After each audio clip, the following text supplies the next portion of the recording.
Hey everyone, welcome back to Bodyhaven Soaps. My name is Darlene. I am the owner and creator of Bodyhaven Soaps, and the whole goal of this channel is to help fellow creators create.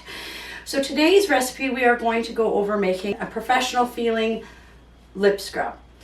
All right, so there's all different ways to make a lip scrub, and there's many different variations. If you're just going to make a lip scrub that is just personal use for yourself, you can simply take a light carrier oil, you can take some butters, and you can take some sugar, maybe put some flavoring oils in there, and you can create a basic lip scrub for yourself. Those lip scrubs do feel a little oily, and when it gets warm, the butters melt, they separate, those types of things. So they're not really stable for shelf life. So if you're going to make it so that you are going to take and sell this product, you want something that's going to be stable. Something that's going to keep its appearance and that's going to be effective. So we're going to go over a few things and why I do things a certain way I do for the products that I sell for my lip scrubs. And if that's something that interests you, please feel free to subscribe. It really does help grow my channel. And let's get into it. Okay, so I have everything measured out already. I tend to do that for my recipes. I don't think that I need to waste your time measuring ingredients out. I do have them already measured. So I do have our basic sugar. So first off, on the sugars that we use in this scrub, I actually use a berry sugar. I don't use a very coarse sugar. The finer, the better. We need to remember when we're dealing with layers of the skin, the parts of the body that we're applying this abrasive to. I would never put salt or anything like that. I tend to use less abrasive exfoliants in my lip scrubs, okay?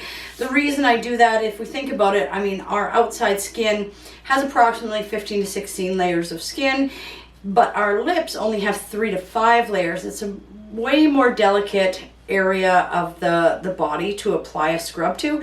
So we want something that is not super abrasive, because we don't need a lot of abrasive material to get that lightly dead skin off of our lips. So I use a berry sugar. It is a finer sugar. I will also use some raspberry seeds as a little bit of an exfoliant in this as well, as it adds some contrast and some different, imparts a different look to this. All right, and this is going to be my raspberry glaze lip scrub is what we're going to make today. So that is what I use for my exfoliants. As far as oils go that you might want to use in this, now I'm going to use some refined hemp seed oil. As you can see, it's pretty clear in here. You have your refined hemp seed oil, and then we have our unrefined hemp seed oil. So if you look at the color of these, this is going to make my lip scrub a very off, weird color. So that is why I don't use it, but I love the properties of hemp seed oil and what it brings to the sensitive skin of our lips. So that is why I use hemp seed oil in it, but I don't use the unrefined. A lot of the time I will use the unrefined, but there is some things that I will go with the use the refined kind, so I can, you know, control the color base of my product. So in this recipe, I will use the refined hemp seed oil. Okay, so we're going to have our oils, our sugars. So we have our moisturizers, we have our exfoliants, and then what we're going to use is we're going to use some stearic acid. Now we use this stearic acid. It does bring some emollient properties to this recipe. Okay, but it also acts as our stabilizer to keep the oils and stuff all floating and everything, so that I don't have pools of oils or pockets in my lip scrub. I will also use the Reedamuse emulsifying wax. Now this does add some stability. It brings a lot of moisture to this product. For a moisturizing product, its rinse off is amazing. That is why I don't use a different emulsifying wax. You can play around with this recipe and you could use different types of emulsifying wax, but I like this one in this recipe. I've tried a few different ones, but I find the rinse off of this is phenomenal. It does bring more moisture to the moisturizing properties of this product, but it turns into, when we add water and we're scrubbing our lips with it, it actually creates kind of a lotion feel to it. that allows for that softer exfoliating experience. That's my opinion on it.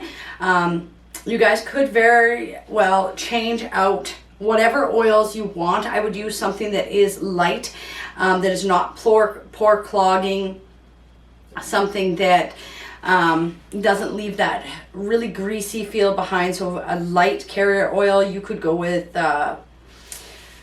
sweet almond oil or an avocado oil, something like that. I really like the properties hemp brings to this, so that is why I'm going with that.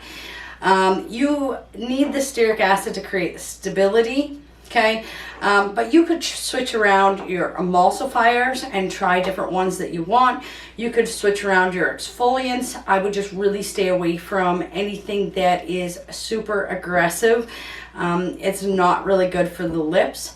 And then you can do whatever flavor you want, whatever it is that your little heart desires. You could do this in a much smaller batch than I am. I'm only doing a 300 gram batch, so not huge, but you could absolutely do this in a 50 gram batch and do little tests and see which works best for you. The whole idea of these videos is to help you guys get into formulating your own recipes. So you could use my recipe exactly how it is, or you could modify this, but I would always do testing. I would always make sure that I am doing a full test of my product. Is you guys start formulating your own recipes, start creating and being creative. You guys need to start getting in there and using different ingredients, and you can use my recipe as a base recipe, but modify things and do small batches and change it up and see if you can create your own product. Okay, but this is how I do mine. All right, so first of all, we're going to get started. I will just quickly show you what I have here. So we do have our hemp seed oil, and it is the refined because I don't want to have that dark green color as I explained. Okay, and I do have 106.5 grams of the refined hemp seed oil. I also have my stearic acid. So this is going to be my heating phase. My stearic acid, I actually have 15 grams of stearic acid that I'm going to pour into here to be warmed up and melted. And I also have 15 grams of my Root-Amuse emulsifying wax. And if I'm pronouncing that wrong, guys, I apologize. Pronouncing some of these names is a little bit of a struggle for me. All right, so you can put this into a double boiler and you can melt this down. I am going to put this into the microwave and just do it in, I'll probably run it for a minute, and then I'll do 30-second bursts until I get it to the point where I can just stir to dissolve the rest. I don't want to get it super hot, but I will use the microwave for this. All right, so I'm going to melt this and then I will be back. Okay, so all I'm going to do is I'm going to take this and I'm going to mix it in with my sugar. Now, you don't have to be concerned about it melting the sugar. There is no water in here to dissolve the sugar, and oil doesn't dissolve sugar. All right, now you'd have to get this really hot to melt the sugar down, which we haven't. The temperature on this is actually only at 146 degrees. So definitely not hot enough to melt our sugar. So we're going to put this into our sugar mixture.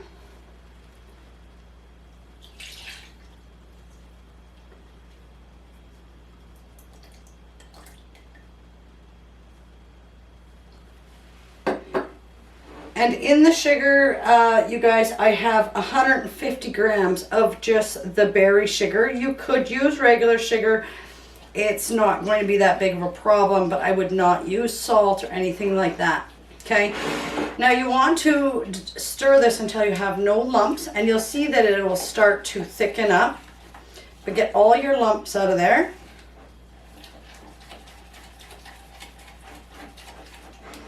And then I can go ahead and add in my colorant. Now, you can add as little amount of colorant as you want. I am using 1.5 grams, and I mix my two colorants of, these are from Mad Mica, Voodoo, and Love Bite, and I mix these two together to get the color I want. One thing that I will remind you about colorants when you're doing things for the lips is make sure that you're using lip safe. Mad Mica puts it right on here, but there is a number of micas and colorants that are not lip safe, so make sure you're using the appropriate colorants when you do this. All right, and I'm using 1.5 grams, but you can use less if that's the color that you're looking for. You can switch up the color, just make sure that it's lip safe. So I am just going to get my colorant in here. And then we're going to stir that in until it is well blended. You can see it's starting to thicken up some now.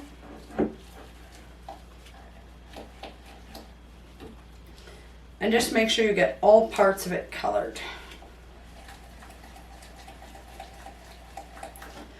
So if you can see, it's starting to thicken up and it's starting to all become a very uniform product. I will then take my raspberry seeds and I will add those in there. And for the raspberry seeds, you guys, I've used 1.5%, so 4.5 grams of the raspberry seeds. If you didn't want to put a secondary exfoliant in here, you would just add that amount of sugar extra. So we're going to mix that in as our secondary. There's the little bursting beads you can buy for in here as well. Then we want to get in our cool down ingredients, and this is already down to 105. So we're almost at the temperature where I can add in my flavor oil. So your flavor oils, just make sure you're checking your heat sensitivity on them. Where their flash point is, to make sure that you're adding them below. We do not put a preservative in this simply because we don't have to. There's no water. You could absolutely put a preservative in this. Just make sure you research whatever preservative you're using. I make small batches of these because I like the turnover to be quick, because I like the fact that I don't have to put a preservative on it. I do put a warning on my packaging to keep water out of it, because water can get introduced, so that might be a reason why you want to put you know, a preservative in here. But with the lips, I just choose not to have a preservative, simply because I do it in small batches, quick turnover. I don't have it sitting on my shelves for long periods of time. But you're just going to keep stirring this until it cools down. You could put this into a fridge or a freezer for a minute or two and get it cooling down. Okay, it is at a temperature that I can put in. Cannot put fragrance oils into lip products, so keep that in mind. It has to be a flavor oil. You can use essential oils, but please make sure you're doing a whole lot of research on the essential oil you choose to use, and the strict percentages of that. That's a very sensitive part of the skin that you do not want to irritate, okay? So make sure you're doing your research on that. But I'm using a flavoring oil, and I am going to use 6 grams of the raspberry. And I'm also going to put some vitamin E in here for some healing properties and to help with conditioning the lips, especially in the winter months. So I'm using 1.5 grams of the vitamin E. And I'm just going to stir this really well until it all cools down, and then we will package it. This will take probably 10 to 15 minutes, so I'll just keep stirring and then I'll bring you back when it's done, but that's everything you're going to add to this. Okay, so I now have this cooled down. I just put it in the fridge quickly. I just want to get it down to about 75 degrees, and then I will put it into my container before it completely solidifies so that it's easier for packaging. You could absolutely let this cool completely in here and then package it afterwards, whatever works for you. This definitely has to go into a tub. This isn't something you could put in a roll-up tube or anything like that. Okay, we are down to the temperature that we need. You can see that everything is staying suspended. The reason I want this to get to a certain temperature before I package it is I want to make sure that the sugar doesn't settle, that the raspberry seeds don't settle. I want to make sure that they stay suspended, but I also want to make sure that I'm able to get this in here without making a huge mess, okay? So these are my little 2-ounce jars, which is what I package it in. I am switching to the glass jars specificically because it's less plastic waste. So I am switching to the glass jars. However, I do have some of the PET plastic yet that I am still working through. I will not be ordering any more if I can help it. As some of you might know out there, it's pretty hard to get containers right now. It's a struggle. But I have found a good supplier, so I'm hoping that I can transition right into all glass containers and do away with using the plastic. All right, so now that this is thick enough but pourable, I'm just going to use this and slowly pour it in there. It is fairly thick, so it doesn't pour exactly perfect. You have to guide it.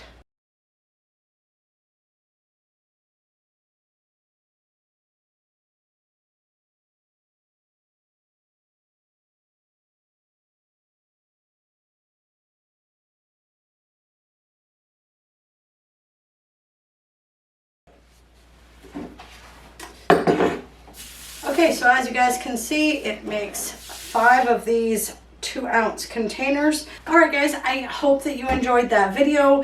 If you have any further questions or anything like that, you can ask them below, and I hope you guys have a great day.